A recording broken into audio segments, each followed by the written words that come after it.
Okay, today we are covering which 40k faction has the best leadership. The way in which we shall be determining this is by using several parameters, those being foreign diplomacy, economic policy, national stability/loyalty, and finally military affairs, including structure, leadership, and doctrine. Also, we shall judge them based upon their leadership of their own faction. Huge thank you to Marlon for suggesting this video idea, and I'll just get into it. But before we do, more than 88% of you who watch my videos aren't subscribed, so if you enjoyed this one, remember to click the like and subscribe button. Okay, enough showing, let's just get into it. Starting us off is the Imperium of Man, represented by the 12 Decree Scribblers and 1 Giga Chad, aka the High Lords and the Gilman. Now, the High Lords aren't as incompetent as I just made them up to be. Well, at least not right now, since Gilman got rid of most of the incompetent ones and replaced them with their more effective alternatives. Despite this, he was still not perfect. He appointed Morvel Wall to the position of the High Lord, despite her being way more interested in crusading than leading. Now, some of you may say she's a High Lord of the Sisters of Battle, so her crusading is leading. Maybe to her, but in reality it's not. Imagine a fleet that's led by an admiral, consisting of like 2 to 3 carriers, 30 to 40 destroyers, some cruisers, and 10 subs or so, doesn't really matter. You are like, I may be scared, but I believe in the strength and the capabilities of my comrades and my admiral. My admiral is a seasoned veteran after all, he knows what he is doing. He is gonna coordinate air power to find the enemy's fleet, subs to harass them at night, destroyers to protect us from the enemy's air and sea power, cruisers to provide close fire support, and so on. And instead, once the battle commences, he rushes from his command deck onto the flight deck and starts giving signals via flags to coordinate departing aircraft. You would no doubt be like, what the fuck? Yes, he's leading from the front, but we don't need him at the front. We need him on the command deck commanding the fucking fleet. You know, his job. Okay, I could talk more about this, but let's not stray too far away from the point of the video, and let's instead first cover the Imperium's foreign policy. Imperium's foreign policy can be neatly split in two types. First, the one that occurs roughly 90% of the time, which is the sledgehammer method. AKA, if you are a Xeno, you should give this galaxy a favor and neck yourself. Incredibly based, watch my video if you want to know why. But if you are a human civilization that's not part of the Imperium, then you can either join up and become regular citizens or resist and become slaves for the Forge Worlds. Which is not so based, the slavery part. The imperialism is actually good and justified. Now, there are some exceptions, even for Xenos. In cases of extremely dangerous external threats, like let's say the Tyranids, Imperium has been known to form temporary alliances with mostly talented Eldar, but in some rare cases even with Necrons and the Orcs. So in foreign diplomacy department, I'd give them a solid 4 out of 10. Next up is their economic policy, and here even with Gilman, Imperium struggles hard. Imperium has massive wastage problems, mostly due to the administratum's incompetence. It goes all the way from some minor things like providing one singular guard regiment with the supplies meant for 2, all the way up to missing the scheduled date for food shipments to the Hive Worlds and causing billions to die, and trillions worth of property damage due to rioting and looting. With that said, it's not all bad. For the most part, food shipments arrive mostly on time, causing only a couple million to die from starvation and a couple dozen million of property damage. Same thing I said for the Hive Worlds also affects the Forge Worlds, but more so with raw materials like plasteel and copper instead of food. So I'd give the Imperium a 6 out of 10 on the economics. Next up is the national stability/loyalty, and here is where the Imperium struggles even more. Imperium is/was always in a constant state of civil war, which has only gotten worse since the opening of the Great Rift. It's said that Imperium spends nearly the same number, if not more, resources quashing rebellions than it does fighting external opponents. So unfortunately for this section, Imperium only receives a 4 out of 10. Next up is the military affairs, including structure, leadership, and doctrine. When it comes to structure, Imperium's armed forces are at a huge disadvantage as compared to everyone else on this list. High Lords and Gilman ordained that after the Horus Heresy, no Imperial Guard regiment shall have both armored, infantry, mechanized, mechanized and artillery forces in the same regiment. Instead, these shall all be split into their own separate regiments. So artillery regiment shall only have artillery, armored regiment shall only have armor, aka tanks, and so on. This was done to limit the power of singular guard commanders so that they never had the forces needed to rebel effectively. So basically they said no to extremely effective maneuver warfare where you need fast and reliable communication between different branches, and said yes to attritionary way of war, where communications aren't as important. Now this does make sense because Imperium is so large and has such a large manufacturing base, so they can just inefficiently sacrifice 100 guardsmen to kill one Tau and still call it a positive trade. Next up are the leadership and doctrine, and well, this varies highly amongst different regiments. You can have regiments with pretty decent doctrines and leadership like the Cadians and the Death Corps, but you can also have complete buffoons like the Mordians. So in the military section, I'd give Imperium a 7 out of 10. Next up are the Eldar, and they aren't really united as a race, so for this scenario we shall be taking Eldred, because he's like the closest thing they have to the leader of the faction. When it comes to foreign diplomacy, he prefers to use his psychic powers and intellect to charm and establish positive relations with each faction, except Necrons, Orcs, and Nids for obvious reasons. He specifically believes that the Imperium and the Eldar share the same struggle and destiny, so he is trying his best to help the Imperium as much as possible so long as it doesn't harm the Eldar. So I'd give him an 8 out of 10 in this department. Next up are the economic policies, which are just magic. Like, I don't know what to say about this one. They create their vehicles with psychic song powers and magic. Their craft worlds function like perfectly closed ecosystems, providing the Eldar with all the food, water, and natural resources that they could ever need. Except for like the soul stones, they still need to go to hell to get those. So I'd give them an 8 out of 10 in this department, only because the space on the craft world is large but it's not infinite, so there is a cap on how much items they can produce. Next up is the national stability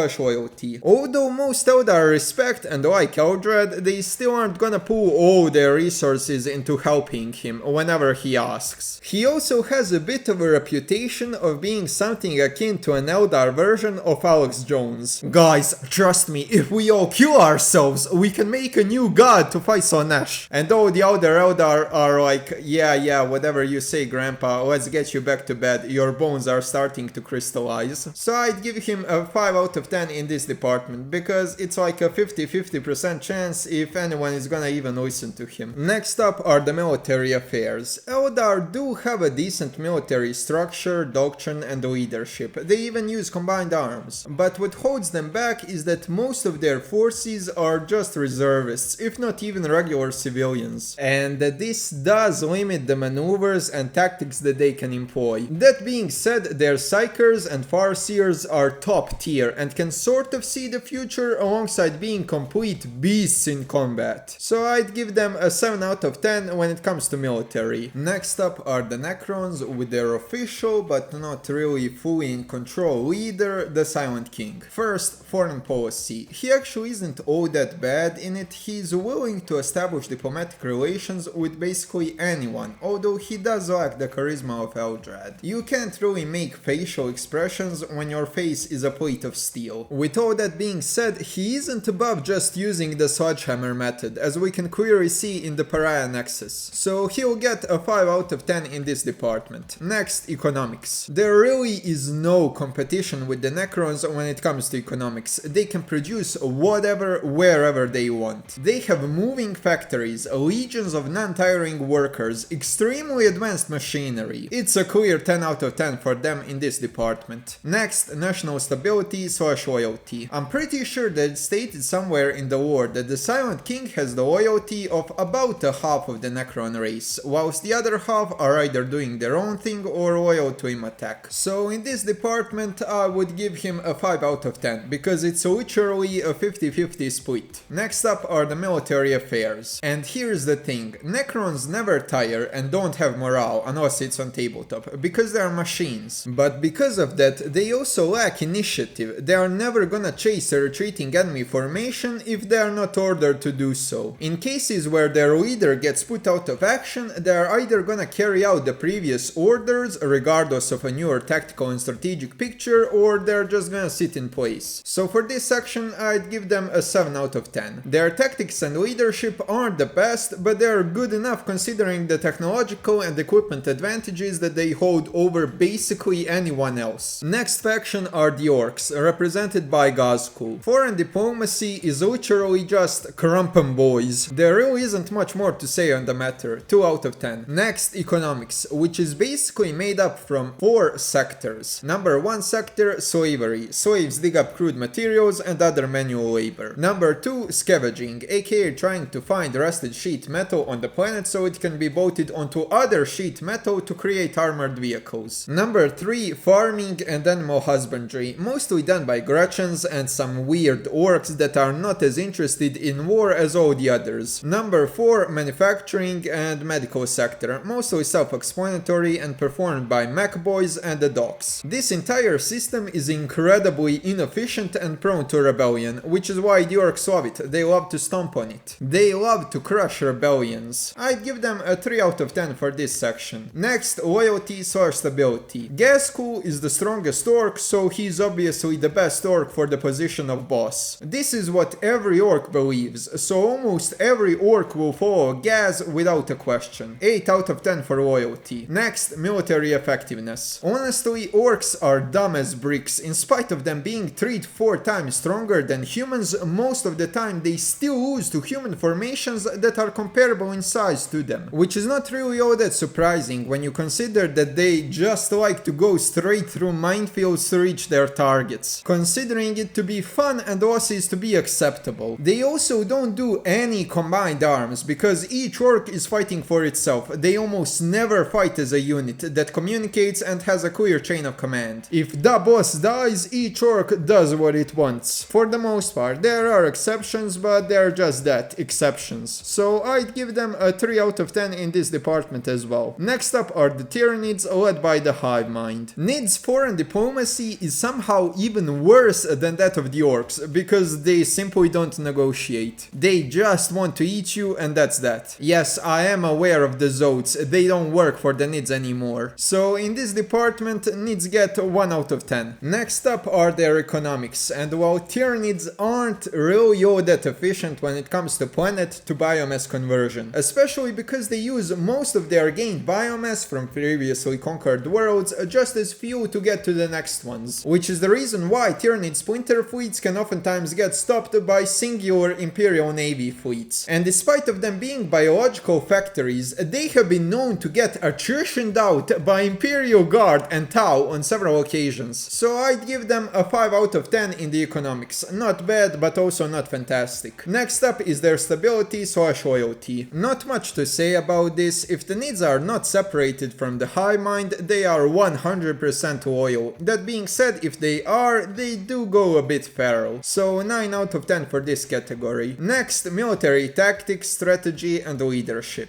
Nids are not the best at any of these. Their strategy is almost always the same, or at least very similar. Overwhelm the enemy with numbers and send large bioforms to areas where you encounter heavy amounts of resistance. This is all well and good when you are fighting unprepared worlds, but the ones that do expect Tyranid invasions resist them more often than not. I mean, just look at Octarius. Kriegsmen are holding their ground against attacks from both orcs as well as the Nids. And these are the orcs and bioforms that are 10 times better than the regular ones due to all their adaptation and experience gained through fighting with one another. I'd give them a 5 out of 10 for this one. Their strategies are really hit and miss. Also, once you discover that targeting the synapse creatures turns the Nids feral, fighting them becomes much more manageable. Next up are the Tau, starting off with their foreign diplomacy. They are one of the best, if not the best, diplomats in all of 40k. Makes sense, they do have an entire section of their populace bred and raised to serve as diplomats. The only people that are in the black book of no negotiations, only war are the Dark Eldar, Orcs and the Nids. Covering all the strategies and tactics of the Tau watercast would take half an hour. So I'll only say that they are very good at their jobs and take behavioral studies for each race so that they can know how to best approach them. They get 9 out of 10. Next up is their economy. Tau are somewhere in the middle of the Imperium and the Eldar when it comes to their manufacturing capabilities. They lack the sheer scale of, for example, the Imperial Forge world, so they can't quite match the output. But they more than make up for it with the quality of their weapons, equipment and vehicles, both civil and military. So I think it's fair to say that they get a 7 out of 10 for this category. Next is their national stability/loyalty. Not much to say, every Tau is indoctrinated from birth to follow the greater good and give their lives for it. So rebellions from native Tau are almost non-existent, but there are some from Xenos living in the Empire. The most common one that's ever growing in number is the Cult of the Star Child that seeks to bring down the Tau Empire and rejoin the Imperium. That being said, even though it's ever growing in number, it's still relatively small, so I'd give them a 7 out of 10 when it comes to this department. The last part is their military structure, leadership and tactics. Without a doubt, Tau possess the most sensible tactics and strategy of any faction in 40k. They don't charge into melee combat, they instead use drones to locate the targets and harass them, artillery to stop any amassing troops, air power to target the supply lines, and their high power rifles in combination with their helmets to eliminate the enemy from the distance. And if the enemy approaches, they aren't gonna fight to the death. If the circumstances allow, they're gonna do a fighting withdrawal before regrouping and together with the newer reinforcements going out on a counterattack against by now severely depleted enemy. Their leaders also know their weaknesses, so they place the auxilia where the Tau show their vulnerabilities the most. For example, putting the crew as skirmishers and ambushers. I could talk more, but I think you get the point. They get a perfect 10 out of 10 for this section. Okay, let's rank them now. At number 6 we have the Orcs with 16 points, which makes sense. Seriously, tell me, what have the Orcs achieved since the War of the Beast? Nothing. They failed at both Armageddon and Octarius. Their leadership is just bad when it comes to basically everything. At number 5 we have the Nids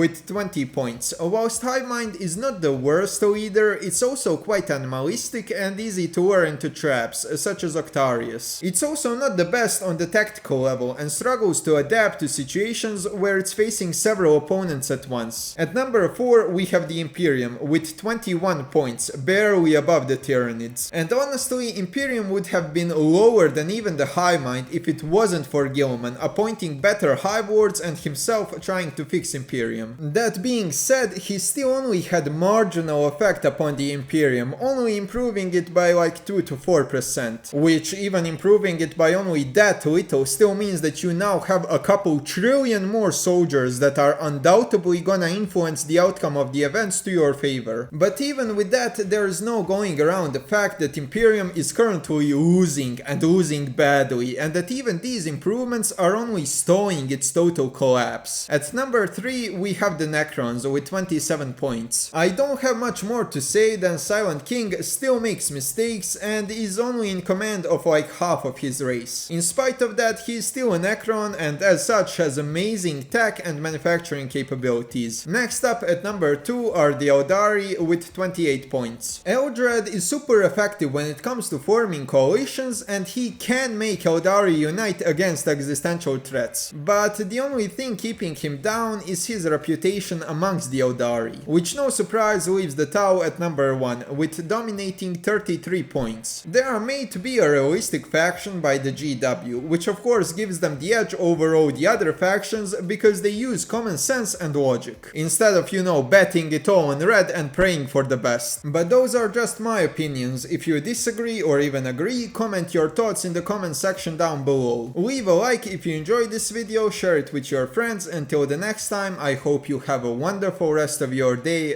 Goodbye.